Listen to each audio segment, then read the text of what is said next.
एक UK waste Arunachal Pradesh के women को शंघाई एयरपोर्ट में डिटेन इसलिए कर दिया जाता है क्योंकि चाइनीज ऑफिशियल का ये कहना है कि अरुणाचल प्रदेश इंडिया का पार्ट नहीं है, वो चाइना का पार्ट है। उनका पासवर्ड में कंट्री एज इंडिया मेंशन हुआ था और प्लेस एज अरुणाचल प्रदेश, इसीलिए उनका पासवर्ड को चाइनीज ऑफिशियल ने इनवैलिड दिखाकर उनको अनलॉफुली 18 घंटे तक उस एयरपोर्ट में डिटेन करके रखा। ऐसे इंसिडेंट एकदम अनजस्टिफाइड एंड अनलॉफुल तो है, ये पूरा दुनिया को मालूम है और पूरा दुनिया को ये भी मालूम है कि बीच बीच में चाइना पगलाया जाता है और ऐसे पागल जैसा हरकत तो करता ही है। लेकिन हम इस मैटर में थोड़ा अलग एंगल से अपना ओपिनियन रखने वाले हैं। मेरे ओपिनियन में बस यही कहना है कि चाइना को अगर बाकी ही इंडिया के साथ दुश्मनी है और इंडिया को भी चाइना के साथ अगर दुश्मनी है तो जंग सही मायने पे लड़े, एकदम सामना सामनी कांटे का टक्कर से लड़ा जाए। किसी भी कंट्री दूसरे कंट्री को अपना स्ट्रॉन्ग एनिमी मानता है और उसको परेशानी में डालना चाहता है तो वो सामने जाके उस कंट्री के साथ ही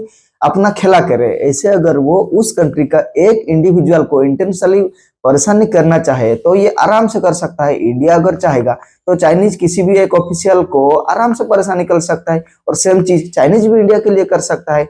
किसी भी देश के लिए एक इंडिविजुअल को परेशानी में डालना कौन सा बड़ी बात है। और ऐसे कंट्री अगर यही सोच रखता है कि दूसरा एनिमी कंट्री का अगर एक इंडिविजुअल को वो परेशानी में डालकर उसको थोड़ा हरकत करके वो वाकई ही जंग जीत जाएगा, तो इससे घटिया सोच उस देश के लिए कुछ हो सकता है भला? इतना छोटा सा चीज अगर एक पावरफुल ऑर्गेनाइजेशन कंट्री आराम से कर सकता है तो उसको अचीव करके वो क्या फायदा? थोड़ी ना ऐसे चीज अचीव करके तुम जंग जीतने वाले हो, नहीं ना। तो अपने लेवल के हिसाब से अपने आप को पहचान के थोड़ा moral sense, common sense use करके कुछ बड़ा काम करो जिससे पूरा दुनिया भर में तुम्हारा तारीफ हो। बाकी आपका ऐसे इंसिडेंट के ऊपर क्या पर्सनल ओपिनियन है कमेंट बॉक्स में जरूर बताइए एंड मेरे बात से एग्री करते हो तो डू सब्सक्राइब।